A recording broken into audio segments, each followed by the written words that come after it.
Hello दोस्तों, कैसे हैं आप सब।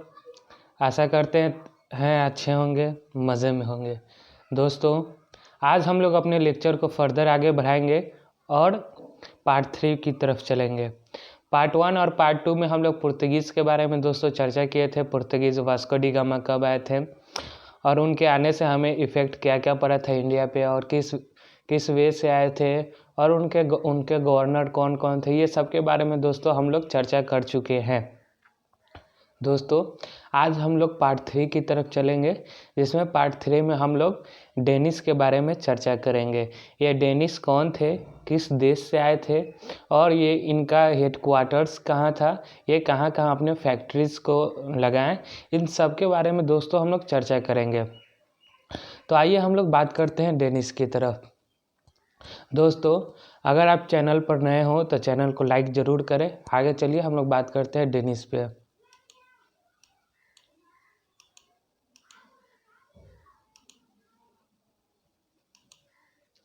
देखिए, ये डेनमार्क है, जो डेनिस थे दोस्तों। ये किस देश से आए थे? डेनमार्क। ये जो मैप है दोस्तों, ये करंट मैप है, मतलब ये नया वाला मैप है जो अभी का मैप है। इससे पहले इसका जो आप मैप के बारे में जब चर्चा करेंगे, जब इसका जब मैप हुआ, जब यहाँ पे इंडिया में आए थे तो 1616 से 1616 एडी में आए थे। तो उस समय उनका जो मैप था, तो ये जर्मनी थे, बगल में जर्मनी, ये बाकी एक दूसरे से मिले हुए थे, और इनका जो लैंड वाला बाउंड्री था बहुत ज़्यादा फैला हुआ था। अब जो ये बहुत ज़्यादा इनसे देश अलग अलग बन गए हैं, तो ये करेंट मैप है जो यही है डेनमार्क का।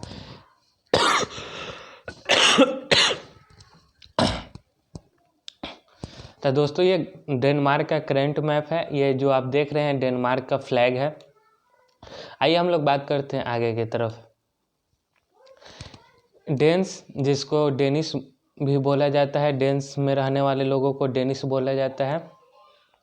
इनकी जो कंपनी थी डेनिस ईस्ट इंडिया कंपनी, क्या थी दोस्तों? जैसे आप पुर्तगीज ईस्ट इंडिया कंपनी थी, उसी प्रकार से डेनिस ईस्ट इंडिया कंपनी है। ये डेनमार्क के रहने वाले थे। मतलब ये जो डेनिस थे कहाँ का था दोस्तों? ये डेनमार्क का था। डेनमार्क का कैपिटल क्या है? डेनमार्क का कैपिटल कोपेनहेगन है, और क्रोन यहाँ का करेंसी है। तो आइए हम लोग बात करते हैं। ये तो आपका करंट वाला कैपिटल हो गया। तो उसी तरह दोस्तों हम लोग ये फॉर्मेशन देखते हैं कि इंडिया में इसका फॉर्मेशन कब हुआ था।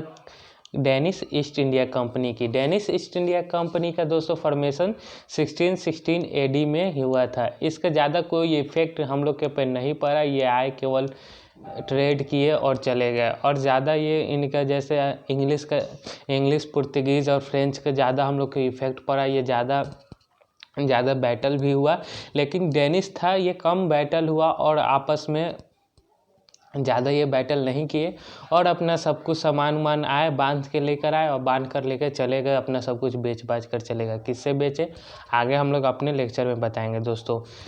तो हम लोग देखेंगे हेडक्वार्टर जो इसका डेनिस ईस्ट इंडिया कंपनी का दोस्तों हेडक्वार्टर था, ये सूतानाटी में हेडक्वार्टर था। ये सूतानाटी प्रेजेंट में कहाँ पड़ता है? ये बंगाल में पड़ता था। ठीक है दोस्तों, अगला हम लोग बात करते हैं फर्स्ट फैक्ट्री ऑफ डेनिस का फर्स्ट फैक्ट्री कहाँ था? त्रावणकोम्बर में था। ये त्रावणकोम्बर कहाँ दोस्तों? तमिलनाडु में है। ये जितना भी आप देख रहे हैं, इंडिया का जितना भी ये ओशियन वाला एरिया है दोस्तों, समुद्री वाला एरिया, जितना भी डच, फ्रेंच, पुर्तगीज़, इंग्लिश सेवाएं, सबको ये ओशियन वाले एरिया में ही अपना हेडक्वार्टर्स बनाया, क्योंकि वो उस समय ट्रेड कहाँ से होता था? ट्रेड ओशियंस के द्वारा होता, समुद्र के द्वारा ट्रेड हुआ करता था। तो दोस्तों ये बीच में आके तो बसेंगे नहीं, लेकिन ये समुद्र के किनारे ही बसते थे कि वहाँ से ट्रेड करना आसान हो। ठीक है दोस्तों, ये ट्रेड करना आसान हो। और सेकेंड फैक्ट्री की बात करें, सेकेंड फैक्ट्री है श्रीरामपुर में लगाया। श्रीरामपुर कहाँ दोस्तों पड़ता है? श्रीरामपुर बंगाल में पड़ता है। और 1671 में ये लगा था दोस्तों, फैक्ट्री लगा था। ये केवल आपको फैक्ट्री याद करना है दोस्तों, फैक्ट्री का इस्टेब्लिश कहाँ हुआ था, फर्स्ट और सेकंड फैक्ट्री।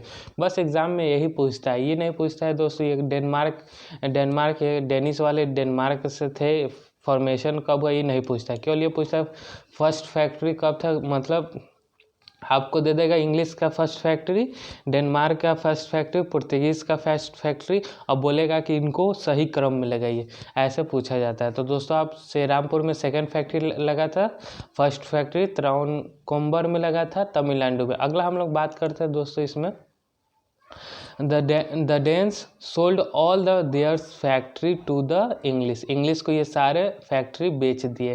ठीक है दोस्तों, ये सारे फैक्ट्री बेच दिए और वापस Danes left to India in 1845, मतलब 1845 में इंडिया से वापस चले गए अपने डेन्स की तरफ, डेन्स में चले गए, सारे फैक्ट्री बेच दिए।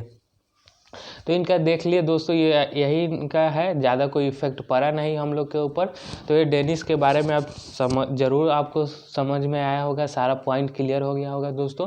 अगर कुछ पॉइंट अगर क्लियर नहीं हुआ हो तो इस वीडियो को रिपीट से देखिए। अगर नहीं कुछ ज़्यादा समझ में आ रहा है तो दोस्तों हमें कमेंट करके ज़रूर बताइए। मिलते हैं अपने अगले के लेक्चर में, तब तक के लिए शुक्रिया दोस्तों।